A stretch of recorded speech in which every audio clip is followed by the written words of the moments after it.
Yang namanya hidup bertetangga, pastilah ada tetangga yang suka dengan kita. Ada pula yang tidak suka. Begitu juga dengan yang dialami Abu Nawas. Meskipun dikenal suka menolong, tapi ada saja tetangga yang tidak suka. Dan siapa lagi? Ia tak lain dan tidak bukan adalah Abu Jahil. Entah kenapa ia sangat membenci Abu Nawas. Si Abu Jahil ini selalu mencari celah untuk menfitnah Abu Nawas. Akan tetapi usahanya selalu gagal. Tentu saja hal ini membuat Abu Jahil semakin benci kepada Abu Nawas. Hingga pada suatu ketika Abu Jahil ini mempunyai rencana yang licik. Ia akan menjebak Abu Nawas supaya namanya menjadi buruk di mata masyarakat. Pada esok harinya Abu Jahil mulai mengatur strategi. Ia pergi ke pasar untuk membeli sendal, di mana sendal yang ia beli sama persis dengan kepunyaan Abu Nawas. Abu Jahil juga membayar orang suruhan untuk mengambil keledainya sendiri pada malam hari. Dan setelah malam hari tiba, Abu Jahil mulai menjalankan aksinya. Ia sengaja menaruh keledainya di depan rumah, dan ia juga menaruh sendal yang sama persis dengan sendal Abu Nawas di halaman rumahnya. Tidak lama kemudian datanglah orang bayaran Abu Jahil untuk mengambil keledai di depan rumahnya. Setelah orang bayarannya sudah benar-benar menghilang, Abu Jahil mendadak berteriak, "Maling, maling, keledai saya dicuri!" Teriak Abu Jahil pura-pura berlagak panik. Sontak teriakan Abu Jahil ini mengundang perhatian para tetangganya. Mereka lalu berduyun-duyun mendatangi rumah Abu Jahil. "Ada apa Abu Jahil?" tanya salah satu tetangganya. "Keledai saya dicuri maling, tapi malingnya sempat saya pergoki," jawab Abu Jahil. "Kamu berhasil mengenali wajahnya Abu Jahil?" tanya tetangga yang lain. Enggak sih, karena waktu saya pergoki malingnya langsung panik dan lari terbirit-birit sampai ia meninggalkan sendalnya, kata Abu Jahil sambil menunjukkan sendal di halamannya. "Loh, ini kok seperti sandal Abu Nawas? Tapi masa iya sih Abu Nawas mencuri keledaimu?" ujar tetangganya tak percaya.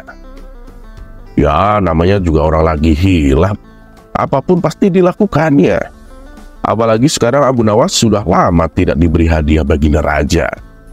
Pastinya dia tak punya uang lagi untuk membeli makanan," ucap Abu Jahil memprovokasi. Akibat hasutan Abu Jahil ini, para warga mulai tersulut emosinya. Abu Nawas yang sedang asyik tidur di rumahnya langsung dipaksa bangun dan diarak warga menuju istana. "Ada apa ini? Apa yang kalian lakukan?" tanya Abu Nawas bingung. "Sudahlah, kamu diam saja. Kamu harus mempertanggungjawabkan perbuatanmu," bentak Abu Jahil. Dalam hati Abu Jahil berkata, "Kali ini aku berhasil menjebakmu Abu Nawas." Ia pun tersenyum jahat kepada Abu Nawas. Setibanya di istana, baginda raja kaget. Ada rombongan warga datang ke istana. Terlebih lagi di situ ada Abu Nawas dengan kondisi tangan terikat. "Ada apa ini? Kenapa malam-malam datang kemari?" tanya baginda raja. "Ampun Paduka Yang Mulia, saya mau melaporkan. Keledai saya dicuri Abu Nawas," jawab Abu Jahil. Abu Nawas yang mendengar pengaduan Abu Jahil hanya terdiam. Ia menunggu saat yang tepat untuk membongkar kedok Abu Jahil. "Memangnya kamu punya bukti apa Abu Jahil? Apakah keledaimu ada di rumah Abu Nawas?" tanya baginda raja. "Keledainya memang tak ada di rumah Abu Nawas. Bisa saja dia menaruhnya di tempat lain Paduka Yang Mulia. Tapi saya punya bukti yang lain." Baginda raja kembali bertanya, "Coba tunjukkan bukti yang kamu punya Abu Jahil." Lalu Abu Jahil menunjukkan sandal yang mirip dengan sandal Abu Nawas. "Ini buktinya Paduka Yang Mulia. Jadi waktu saya pergoki, Abu Nawas ini lari terbirit-birit sampai meninggalkan sandalnya di halaman rumah saya," tutur Abu Jahil. "Apa benar ini sandal kamu Abu Nawas?" tanya baginda raja kepada Abu Nawas. "Bukan baginda, tapi sandal itu memang mirip dengan sandal saya," jawab Abu Nawas.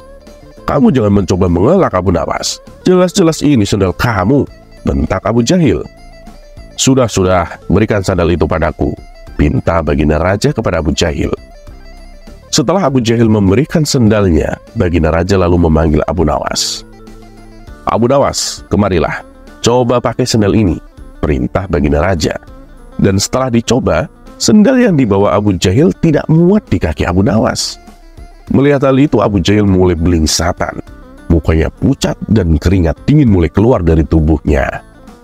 "Ini sih jelas-jelas bukan sendal Abu Nawas. Kamu jangan menuduh orang sembarangan. Atau jangan-jangan kamu ingin memfitnah Abu Nawas?" bentak baginda raja geram kepada Abu Jahil.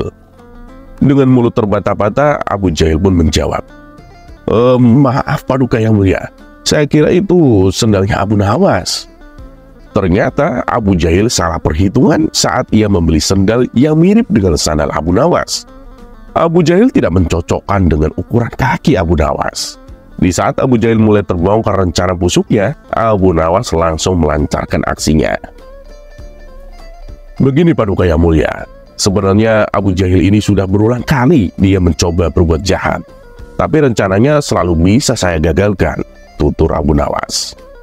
Perkataan Abu Nawas ini juga dibenarkan oleh warganya.